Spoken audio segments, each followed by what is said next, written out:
नाज़रीन अवामी न्यूज़ में खबरें सिलसिलो जारी है। इन वक्त खिप्रो मां ख़बर ॾींदड़ मॉडल टाउन लाहौर साने के अॼु 7 साल थी विया आहिनि। 7 साल गुज़रण बावजूद मॉडल टाउन लाहौर वाक़े में शहीद थियलनि जा जवाबदार अञा ताईं गिरफ़्तार नाहिनि थी सघिया, जॾहिं त अॼु खिप्रो में शाह हाउस ते तहरीक मिनाजुल कुरान खिप्रो पारां मॉडल टाउन लाहौर साने में शहीद थियलनि जी 7वीं वरसी मल्हाई हुई। 7वीं वरसी जे मौक़े ते तहरीक मिनाजुल कुरान पारां करायल तकरीब में तहरीक मिनाजुल कुरान सां गॾु जे अमीर शौकत कायमखानी, सैयद ज़ाहिद अली शाह ऐं नवाबशाह ज़िले जे कोऑर्डिनेटर अब्दुल सत्तार चौहान ऐं ॿियनि कारकुननि शिरकत कई। उन मौक़े ते 7वीं वरसी खे ख़िताब कंदे तहरीक मिनाजुल कुरान जे अॻवानी शौकत कायमखानी, सैयद ज़ाहिद शाह, अब्दुल सत्तार चौहान ऐं ॿियनि शहीदनि खे भेटा पेश कंदे चयो त वाक़े खे 7 साल पूरा थी चुका आहिनि पर अञा ताईं जवाबदार गिरफ़्तार न आहिनि थिया। इन्हनि वधीक चयो त शहीदनि जा वारिस अॼु बि इंसाफ़ जे ओसड़े में आहिनि पर खेनि इंसाफ़ नथो ॾिनो वञे। इन्हनि वधीक चयो त इमरान खान हुकूमत शहीदनि जे कातिलनि जी गिरफ़्तारी जे लाइ जेके वाइदा कया हुआ से बि पूरा न आहिनि कया। इन्हनि हुकूमत खां मुतालबो कयो त मॉडल टाउन साने में मुलज़िम समूरनि ऑफिसरनि खे मुअत्तल करे असल ज़िम्मेवारनि खे गिरफ़्तार करे फांसी ॾिनी वञे जीअं शहीदनि जे वारसनि खे इंसाफ़ मिली सघे। उन मौक़े ते शहीदनि खे एहसाल सवाब पहुचाइण लाइ क़ुरान ख़वानी पिणु कराई वई। 17 जून 2014 ते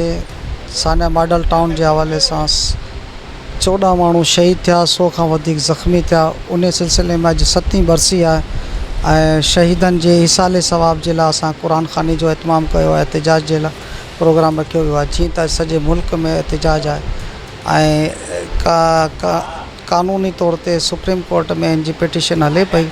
मोअज़्ज़िज़ अदलिया खे दरख़्वास्त आहे त उहो उनजो फ़ैसिलो ॾिए। सभिनी जा बयान मुकमिल थी चुका आहिनि ऐं ख़ासि तौर ते वज़ीर आज़म इमरान ख़ान सां मुतालबो आहे, जीअं त हुन वाइदो कयो त पंहिंजी हुकूमत आई त इंसाफ़ ॾियारींदुसि। उन सां असांजो मुतालबो इहो आहे त जेके उन वक़्तु कूड़ी एफआईआरूं कटियूं हुयूं मिनाजुल कुरान ऐं पाकिस्तान अवामी तहरीक जे ज़िम्मेदार उहिदेदारनि ते, कारकुननि ते, उहे एफआईआरूं ख़तमु कयूं वञनि। प्लस उन वक़्त में जेके ऑफिसर साने मॉडल टाउन जे खून में मुलविस आहिनि उन्हनि खे बजाए उन्हनि खे तरक़ी ॾियण जे उन्हनि जी तनज़ुली कई वञे, उन्हनि खे उहिदनि खां बरतरफ़ कयो वञे ऐं उन्हनि खे सज़ा ॾिनी वञे। अॼु साने मॉडल टाउन खे 7 साल थी विया आहिनि, अञा ताईं असांखे इंसाफ़ न मिलियो आहे। अहिड़े तरह खां इन्हनि दहशतगर्दी कई आहे गवर्नमेंट ऑफ पंजाब ऐं नवाज़ गवर्नमेंट जे दरिंदनि खे बि जंगल में अहिड़ी तरह न मारे न वेंदो आहे जीअं इन्हनि इंसाननि खे क़तलु कयो आहे। अञा ताईं असांखे को इंसाफ़ न मिलियो। हुन वक़्त जे 3 पावरफुल शख़्सियत असांखां वाइदो कयो जे असांखे तव्हांखे इंसाफ़ मिलंदो। साने मॉडल टाउन खे पहिरें नंबर ते आहे जनरल रायल शरीफ़ साहिबु, हिन चयो अव्हांखे इंसाफ़ मिलंदो। ॿिए number supreme court of Pakistan chief justice Nisar Ahmad Saqib साहिबु, हिननि चयो अव्हांखे इंसाफ़ मिलंदो। मौजूदा वज़ीर आज़म बि चयो असां तव्हांखे इंसाफ़ मिलंदो। अञा ताईं असांखे का इंसाफ़ न मिलियो आहे ऐं तमामु हुननि केस जी पैरवी मुकमल थी वई आहे ऐं फ़ैसिलो ॾिनो वेंदो। असांखे उमेदु आहे कि सुप्रीम कोर्ट साने मॉडल टाउन वारनि खां इंसाफ़ कंदी ऐं मौजूदा दौर जे अंदरि जेके ऑफिसर आहिनि क़तल में मुलविस आहे उनखे फौरी तौर ते बरतरफ़ कयो वञे ऐं इन्हनि खे सख़्तु सज़ा ॾिनी वञे। अॼु हिकिड़ो पंजाब जे अंदरि राणा सनाउल्ला खे झलियो, जज सां रिमार्कस ॾिनाइन जी वीडियो कोन्हे, इन करे असीं हिनखे ज़मानत ॾिनी वञे। पर इन साने मॉडल टाउन जी आलमी मीडिया में, प्रिंट मीडिया में, पाकिस्तान मीडिया में सभिनि खे लाइव ॾेखारियो वियो दरिंदनि खे हिननि खे क़तल इंसान खे कयो वियो आहे।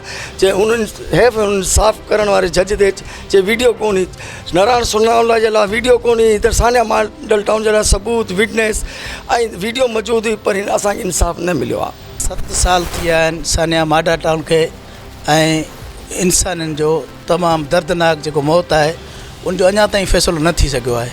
आवाम हर साल एहतिजाज कंदा ऐं तमामु जेके बि सिंध जा, पाकिस्तान जा, चइनी सूबनि जा जेके माण्हू आहिनि उहे सरापा एहतिजाज आहिनि पर इन वॾे हिकिड़ी खूनरेज़ी जो अॼु ॾींहुं ताईं को बि इंसाफ़ न थी सघियो आहे।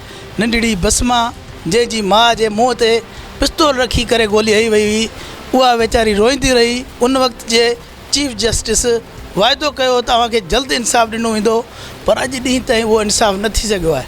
असांजी मुक़्तदर हल्कनि खां ऐं जेके बि हुकूमत में जेके आला इक़्तिदार ते आहिनि उन्हनि ते पुरज़ोर मुतालबो आहे त इन तमामु घणे दर्दनाक वाक़े जो वधि खां वधीक इंसाफ़ कयो वञे ऐं आवाम जे जेके ॾुखोयल आहिनि उन्हनि सां जेको आहे सुठो सलूक करे उनके इंसाफ़ करे मुजरमन के कटहरे में आंदो वने। मज़ीद खबरों और तफसीलात के लिए विजिट करें हमारी वेबसाइट www.awamiNewsHD.com।